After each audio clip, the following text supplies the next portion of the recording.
Start off. I gotta check those sounds here first, just real quick. Yeah, everything's good to go. Raise up a little bit of your volume there for EOD. Okay, all right. First match on the bracket. This is gonna be really weird. I got it right here somewhere. Here we go.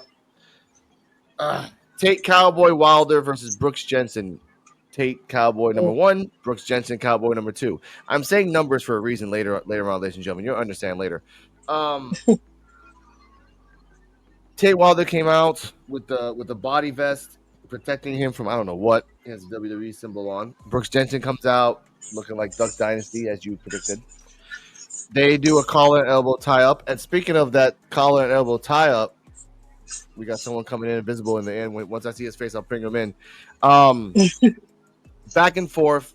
Tate Wilder was trying to do a lot of jumps. He did an acai moonsault to the outside. It was actually pretty cool. Brooks Jensen was doing simple power moves. He was kind of acting like Randy Orton in a weird way. I was kind of like, oh, kind of weird.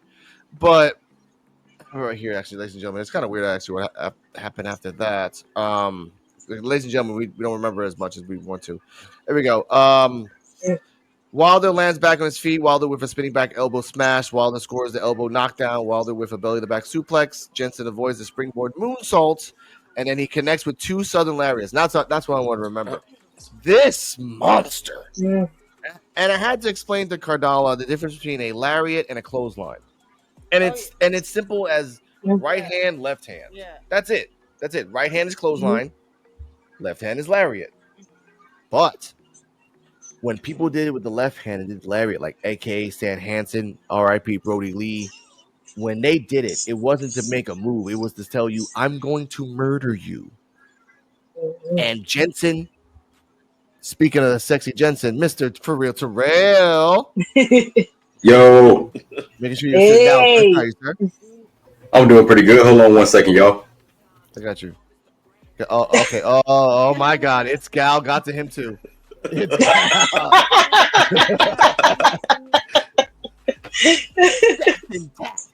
with that ball on them lips. Oh yeah. Oh my God. Ladies and gentlemen, For Real Terrell. How's everybody doing tonight? We're doing good. I was downstairs trying to. I was gonna make me some mushroom coffee, but then I was like, no, let me just end my night with a cup of mushroom coffee and get this podcast knocked out the way with these beautiful people and that sexy woman over there. Other side. Other side. Go this way. Other finger. There you go. There you go. Oh, well, yeah, you're over there. There you go. Now, since you're here, thoughts on you go first. Tate Wilder versus Brooks Jensen. Let's give you a recap. Brooks Jensen did a lot of moonsaults, little elbow combinations, jumping elbow, jumping forearm, shoulders. However, Brooks Jensen won with 2 Southern lariats. And I explained to these guys, left hand is lariat, right hand is clothesline. What are your thoughts on the match? He murdered him. JBL would have watched this match and said, yes! But he didn't. Your thoughts? Yeah. The match was amazing. I liked Brooks Jensen's style because you got Tate. Okay, so Tate Wilder is more of like he's more like strategic but careful. You know what I'm saying? Like he's strategic but careful in his approach when he wrestles. But he also, he's eye candy for the ladies. So he got to be careful. But he also execute and he's athletic as crap. But then you got Brooks Jensen. Man, that dude is unorthodox. You know what I'm saying? In the words of in the words of Old Dirty Bastard, there's no grandfather to his style. You know what I'm saying? There's no father to his style because he's the old dirty bastard. So that's why I like Brooks Jensen. I like his unorthodox style because you never know what he's gonna do when he's in the ring. And that's one reason why I gravitated towards, John Moxley, who was known as Dean Ambrose, because I just like those type of people. Joe Gacy, he's the same way too. He's very unorthodox. So yeah, I thought the match was good. I'm gonna give it a B+. Okay. Ceejaywolfy, your thoughts on the match and Brooks Jensen winning with the Southern Lariat double hits. Yeah, that was impressive. Really, I like that finish that he did, and the match was pretty good between the two. And it's nice to see a little bit more from Tate Wilder. Hope we can see a lot more like on his new sets from him. But yeah, they had pretty good match. So I give it a B. EOD 33 Wrestling Hub. I see a Um, lot of Stan Hansen in those left lariats. to me, I did like that. I was like, did he? I don't think he's done that before. Because I was like, wait, is that a new finisher? Because I don't remember him doing it. But the first thing when Tate Wilder came out, I was like, that was the Invisible Woman's like favorite part when he does the little entrance and takes off the jacket. But I thought it was a good match. Like Tate Wilder kind of gives off like not exactly a high flyer, but like kind of like a technician high flyer hybrid or whatever, because he's got a lot of moves. And I do think the right person won. I don't want to say it's unfortunate that Tate Wilder's on this losing streak because he's new. So you could be on a losing streak because you're new. And it's building. I think it's building up towards something else. But yeah, that clothesline, the fact that he did it twice was crazy. I was like, at first thing I thought it was with JBL. But I don't know if you get to the after the match part yet, or you're going to talk about that after Invisible Woman gives her piece. All right. We'll get to that. Invisible Woman, what are your thoughts on the most sexiest man in your mind? Canon by EOD 33, Tate Wilder. I didn't. That's right. I said that. Whatever. Put out the hashtag Invisible Woman Cowboys. I'm not going to say no to that. Anyway. No, you're not. All right. This match, Tate Wilder got a chance to show out. It sucks that he didn't win, but Brooks Jensen has more experience, so it makes sense. Yeah, I'm gonna also give this match like a B+ for me. Okay. All right. Before we get to the post match, C. Oh, my bad. A B. Sorry, I forgot. B. So, thank you, EOD. C for me. Okay, why? Tate Wilder lost his shine for some weird reason. He got it back. He lost his abs and he lost his shine. He looks like Pedro Pascal, by the way. He does. She kept saying that, like, "Oh my god, the body," and he looks like Pedro Pascal. Baby, I might cheat on you. I'm like, baby, it's okay. It's okay. You can have a pass as a celebrity. It's okay. Hall pass. Exactly. I love my girlfriend. My girlfriend loves me. She also likes drummers too. Just putting that out there.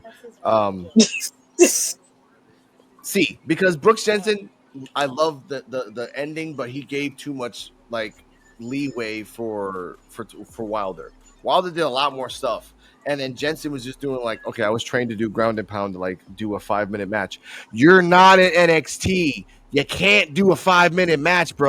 Compress that 5 minutes of like grounding and pounding and put it to 1 minute and a half, if not 45 seconds. Yeah, because again, NXT matches are like between 5 to 10 minutes. Evolve matches are between 4 and 12 minutes, maybe 14. Yeah, 5 sounds awfully short for This match was less than 7 minutes.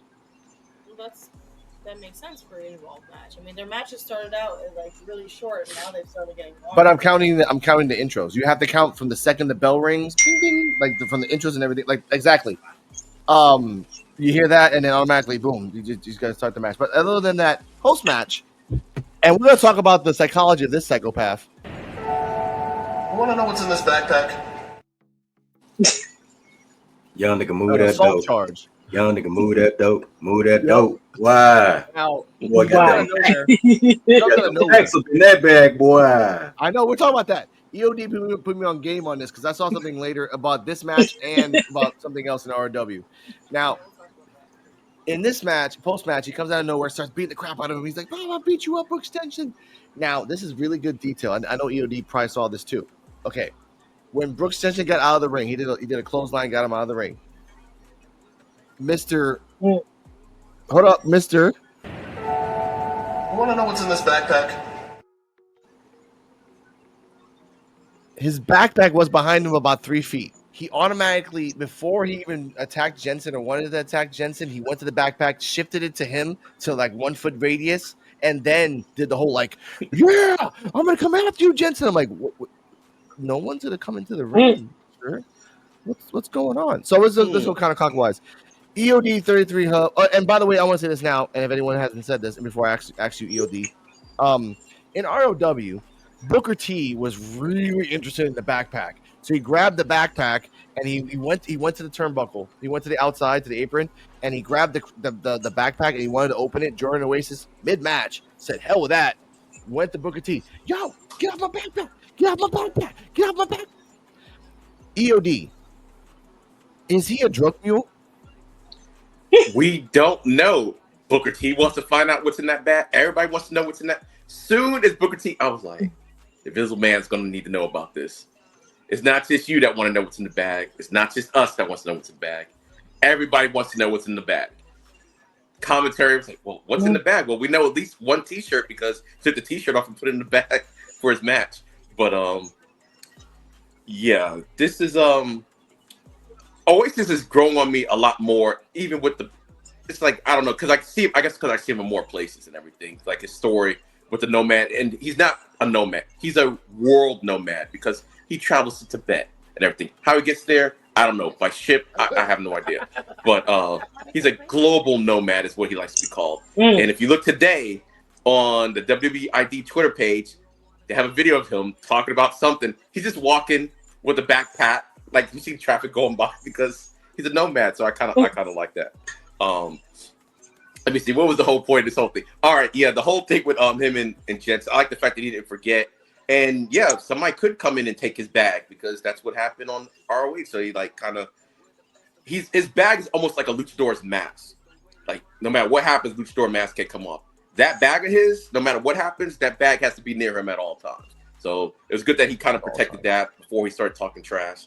But yeah, I think this is going to have Brooks before he get to whoever's going to have the title at some point. This gets him out of that title picture for right now. So I like the whole thing with him and Oasis right now. So. Okay, I get that. We'll talk about Jordan Oasis later. But let's talk about that. Jordan Oasis, what's in the backpack? Is he a drug mule? Is he like the new is he John Connor?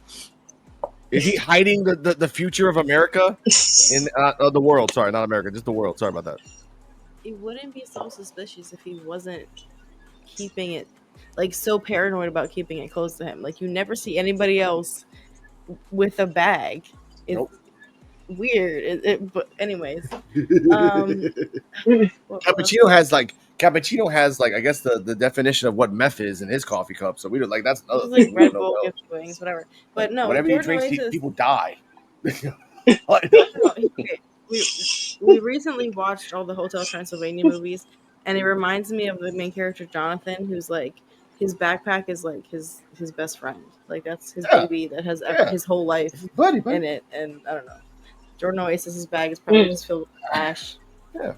But you know what, Ceejaywolfy, you laughing about all my jokes. What are your thoughts on Jordan Oasis and then the backpack? What is in the backpack? Yes. I don't even know, but ain't no telling what's in that backpack. I'm really curious now. I really want to go ahead and see. They need to go and reveal it sometime. So it's been a minute since first episode evolved. So yeah, I'm curious to see. It really ain't no telling. Like it could be like shoot, like Eric Rowan that time he had that box and he had to carry that box with him all the time. Oh yeah. And then and then end up being a pet spider. And we were just curious like what's in the box. And then it being a pet spider, a big old tarantula. Which I don't know. It ain't no telling. So I'm curious. I'm waiting on. I'm really ready to see. Maybe it's like the TARDIS. It's bigger on the inside than it is on the outside. Right? That's what I think. Like he just gets like a giant vacuum out of his thing. Like, oh, where'd you get that from? Oh, I just have that. Like, what? Like, I went to a witch and I said, Mr. Everyone, like everything. This is the weird. We're creating so much lore for this bag. No, the lore is one thing. The fact that we might, hopefully, and I'm saying this right now, if you're watching anyone from developmental, we need an Otis Microman tag team. Oh my god! Oh my god! Oh my god! That man, he was so adorable. He is. He was perfect. He was so adorable man too. He's like 35 years old. That's crazy. Like that. All right, we'll get to the next one. Terrell, what's in the backpack? Maybe he's keeping tabs on the ID program.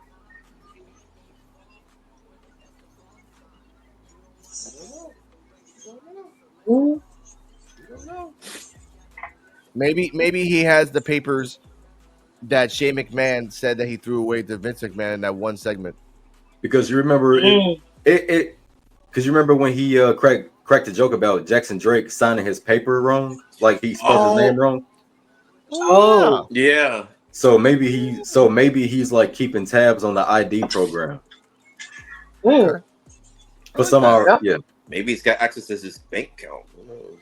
Maybe open your eyes more. Like okay. I like that. We'll develop that a little bit more because he comes out later on, and we have a segment on that too. Next up, something that most people don't like, but I do.